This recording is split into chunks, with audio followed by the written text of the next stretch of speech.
raja terakhir dari kerajaan Pajajaran yang menunjukkan Raja Khalifah Mahkota.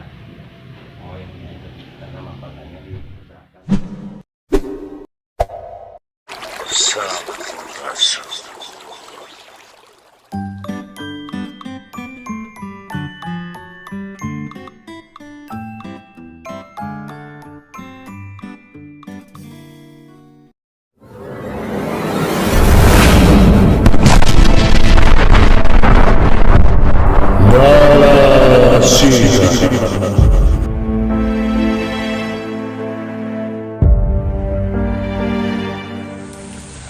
Baik pemirsa, saat ini kita sudah berada di lokasi dan sekarang saya sudah berada di makam dari Raden Surya Kencana yang berlokasi di Gunung Bunder, Kabupaten Bogor.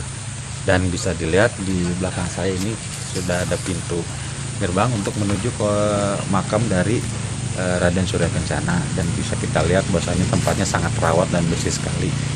Ya, sebelum nanti kita mewawancarai dari juru pelihara di makam Raden Surya Kencana ini, alangkah lebih baiknya saya untuk berziarah dulu di makam ini, baru nanti kita akan melanjut mengenai sejarah dari makam dari Raden Surya Kencana yang berada di Gunung Bunder. Baik, mari kita.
Baik pemirsa, saat ini kami sudah berada di lokasi sekitar dari makam Raden Surya Kencana, dan saat ini saya sudah bersama dengan tokoh dengan punten dengan bapak saya Pak Abah Hoja, dengan Abah Hoja yang nanti kita akan berdiskusi menanyakan mengenai perihal sejarah yang berada di sekitar sini, khususnya di sejarah dari Raden Surya Kencana. Perkenalkan Pak, saya dengan Iwan dari JTV Channel, dengan Bapak. Ya, saya Abah Hoja sebagai pengurus atau kunci atau juru kunci sekaligus dengan istri saya yang namanya Ibu Maya, karena yang ngurus ini berdua ini saya dan istri saya. Oke pemirsa, dan ternyata saya saat ini sudah berada dengan Abah Hoja, yang dimana beliau ini adalah merupakan juru pelihara dari makam Raden Surya Kencana. Nah, kita akan sharing dan mewawancari dari Abah Hoja ini mengenai sejarah, khususnya dari sejarah dari Raden Surya Kencana dan sekitar sini. Abah Hoja, punten sebelum masuk ke mengenai sejarah dari Abah Raden Surya Kencana, boleh sekiranya bisa tolong dijelaskan kepada kami semua, yang dimana kampung ini menurut cerita kan bahwasanya ini disebut Kampung Ibu. Nah, gimana tuh Pak kisahnya mengenai di sini dinamakan Kampung Ibu? Assalamualaikum warahmatullahi wabarakatuh. Waalaikumsalam warahmatullahi wabarakatuh. Ya, saya akan jawab dan saya akan terangkan, ya kan, kenapa ini dikisahkan nama Kampung Ibu. Dulu pembuka di sini namanya Mahibu, kuncen pertama, ya kan, yang menemukan keramat Raden Surya Kencana, yang punya julukan keramat Mangah Tiga. Beliau Ibu itu sebagai kuncen pertama pembuka kampung ini atau wilayah ini kan. Ya, secara kebetulan istri saya itu yang keturunan yang kelima dari Oyat Ibu kuncen pertama. Yang menemukan ayam itu beliau, ya, istilahnya pertama awal ya, 300 tahun silam lah, 300 tahun silam ya. Nah, dulu ini ada mengatakan nanti suatu saat di sini bakal ada gedung hijau. Tapi yang bangun bukan orang Islam, karena bukan nggak mampu, tapi bukan bagiannya. Ya. Ya alhamdulillah secara kebetulan ya yang bangun itu Pak Thomas Purba, dia orang Cina Konghucu ya. Ya. Indo ya, kebetulan istilahnya itu memang saya dulu ketemu dengan dia itu saya kerja dia. Oh. Ya saya bawa ke sini, akhirnya dia datang kemari. Ya beberapa kali dan apa yang dibangun silahkan kalau mau dibangun tempat ini, tapi untuk umum, ya saya akan bangun untuk umum. Nah, lama kemudian itu pakai mahkota, ya pakai mahkota kerajaan. Nah, saya tanya sama Pak Thomas, siapa ini? Saya ini Raden Surya Kencana. Akhirnya saya buka, saya tatap, saya akurkan dengan cerita masalah ini, akhirnya nyambung. Yang ini anaknya Prabu Dalam Alianur Cukundul. Prabu Dalam. Ke Cianjur. Cianjur itu ya. Cianjur ya. Cukundul ya. Cucunya Aliang Bangsa masuk. Nah inilah yang dinobatkan terpilihnya meneruskan raja. Kerajaan kan Sundanya, ya. Kerajaan Pajajaran antara awal dan akhir yang ke-11, pembuka yang dinobatkan yang terpilihnya sama yang Prabu Siliwangi. Jadi beliau ini adalah merupakan raja terakhir dari Kerajaan Pajajaran, bukan raja tanpa mahkota. Oh, yang begitu. Karena mahkotanya diserahkan ke Sumedang, yaitu ke Prabu Istanulun. Yang ada di Sumedang, ya.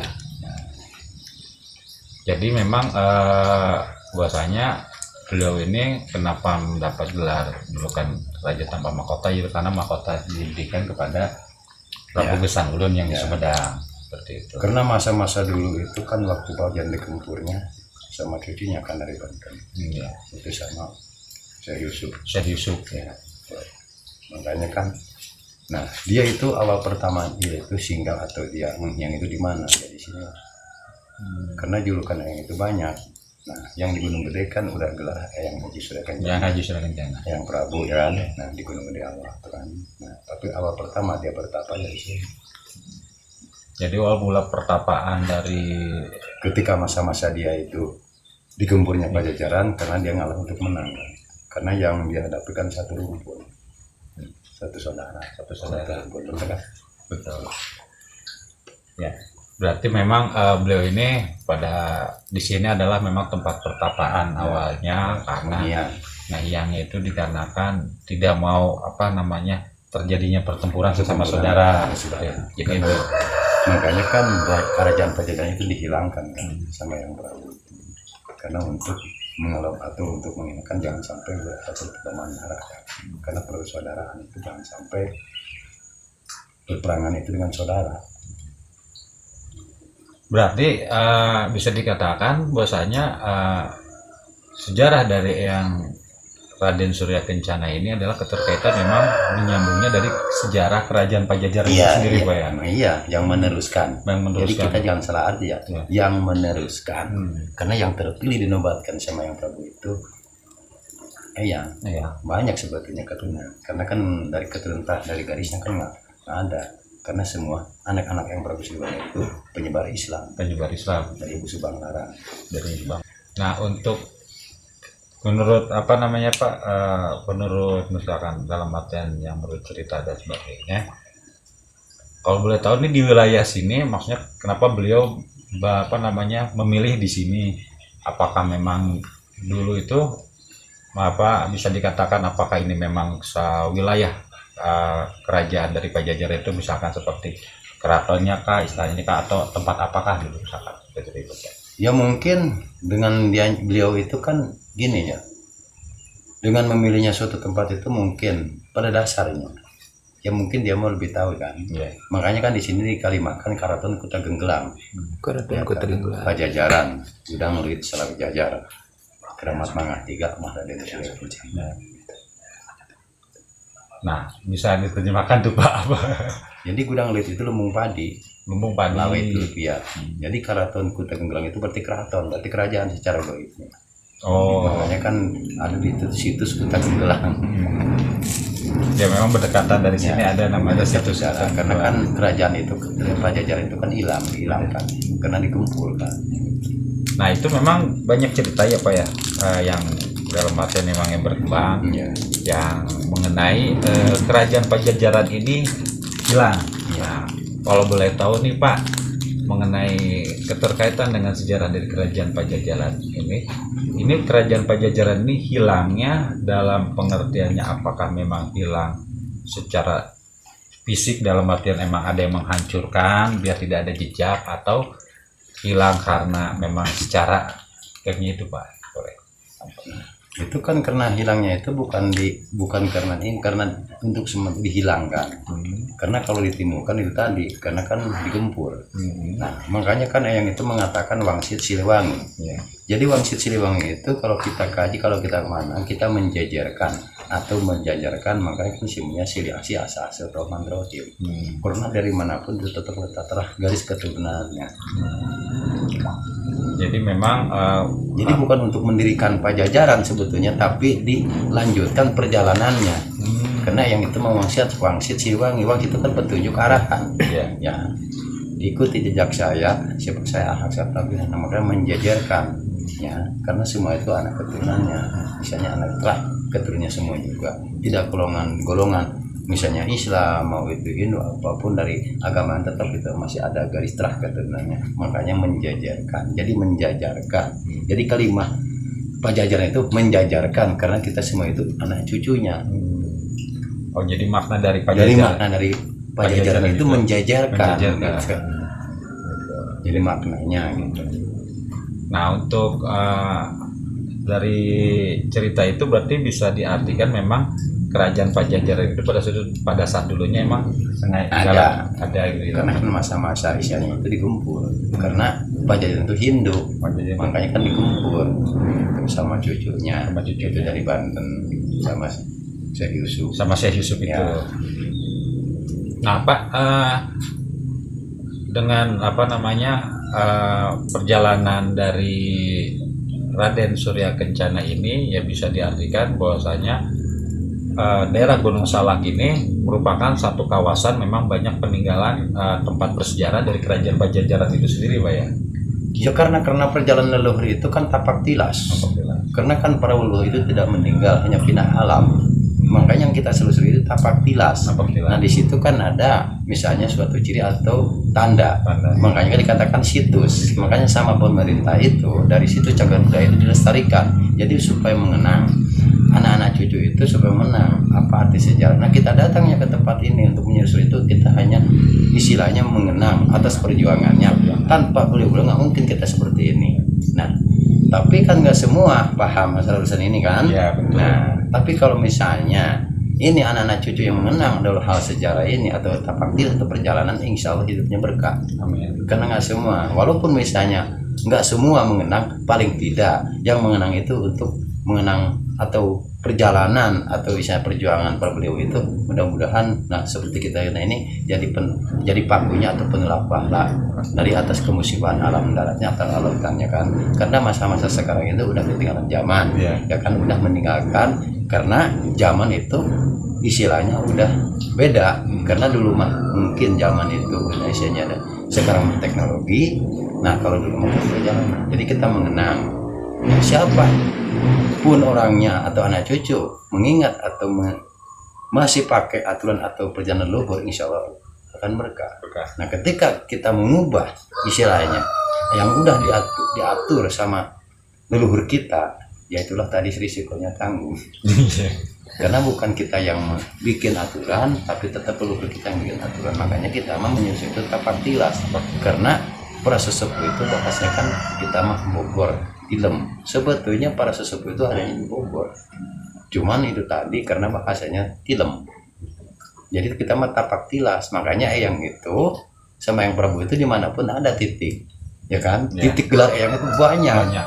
Bahkan setiap nih Tanah Pasuruan ada gelarnya Eyang Surya Kencana, Eyang Prabu itu. Ya. Nah ini kata-kata sebetulnya kan. Ya. Tapi dengan keyakinan kita sama Allah, ya kan, Makanya kan sama pemerintah itu ditata supaya sejarah itu jangan sampai hilang, supaya anak-anak cucu itu mengenal apa arti sejarah itu. Ketika anak-anak cucu itu mengenal atau tahu sejarah, mungkin dia bisa berpikir atau misalnya dia menerima atau misalnya menyukurilah.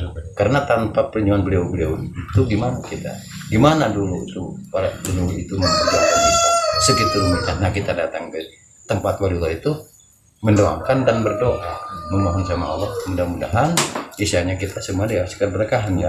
Amin, amin. Jadi intinya kalau kita minta isinya ke kubur itu musyrik, minta ke yang pun musyrik. Nah, makanya banyak orang-orang mengatakan itu jarah itu musyrik. Di mana? Tergantung manusianya. Nah, kalau kita misalnya akidahnya menyimpang itu pasti akan musyrik.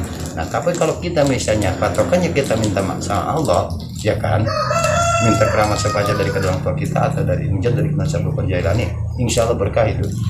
Karena kita ini tetap beliau itu pakunya alam. Nah, kalau kita nggak ditata ngajarkan, pasti ini akan hilang sejarah ini.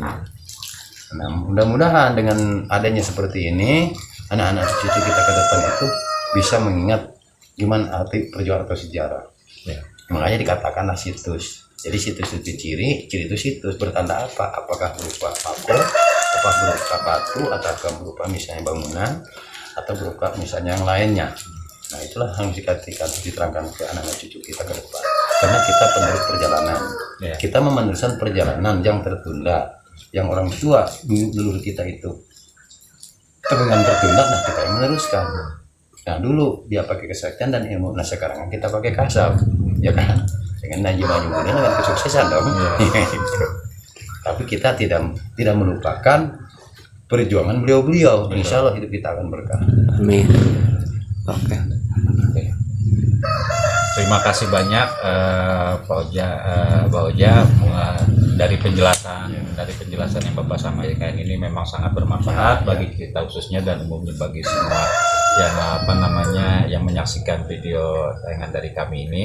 Dan sebelum penutup, Abah Oja boleh kiranya disampaikan kepada kami semua, mungkin ada apa harapan Abah Oja untuk kedepannya, baik khususnya kepada generasi mendatang seperti itu, keterkaitan dengan nilai-nilai sejarah itu sendiri. Ya, bagus kita untuk menggali masalah hal seperti ini. Kita bikin channel ke YouTube ya, karena supaya mengenang, ya kan. Nah, kita teruskan aja perjalanan seperti ini, tapi satu syarat jangan kita mengada-ngada. Yang pendek kita tambah, yang panjang kita potong.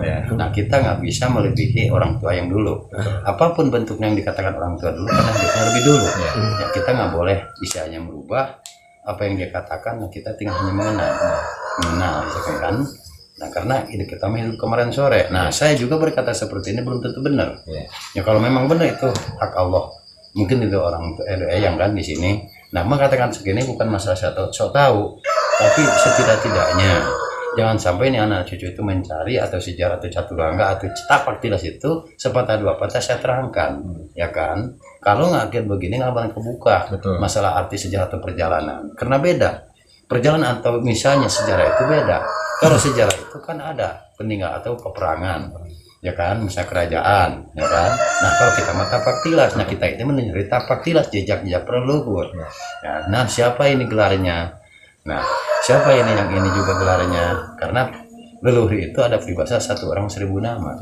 Paling sedikit namanya 7. Nah, kita apa 2, 3, 4 aja udah alhamdulillah. Berarti kita bisa memahami. Makanya masalah urusan seperti ini jangan sampai kita isinya saling berselisihan paham. Cobalah kita padukan, saling mengetahui atau saling mengarahkan, saling berbagi pengetahuan. Insya Allah berkah. Nah, saya doakan.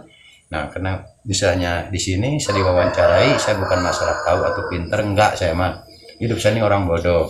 Cuman paling tidak misalnya ketika anak-anak cucu atau saudara kita mencari atau jejak atau perjalanan, ya akankah kita ya kasih tahu aja sepatah dua patah. Itu pun misalnya kalau kita paham, kalau nggak paham nggak usah, karena kita nggak boleh mengada-ngada, ya kan. Karena di zaman sekarang ini banyak orang yang bisa nyaman seperti ini tanpa diketahui atau pribumi atau masyarakat setempat atau pengelola, dia ambil sendiri langsung gambar, dia cerita itu. Nah, makanya di situ banyak simpang siur. Makanya sejarah itu banyak simpang siur kan. Nah, Sekian, terima kasih. Wassalamualaikum warahmatullahi wabarakatuh. Waalaikumsalam warahmatullahi wabarakatuh.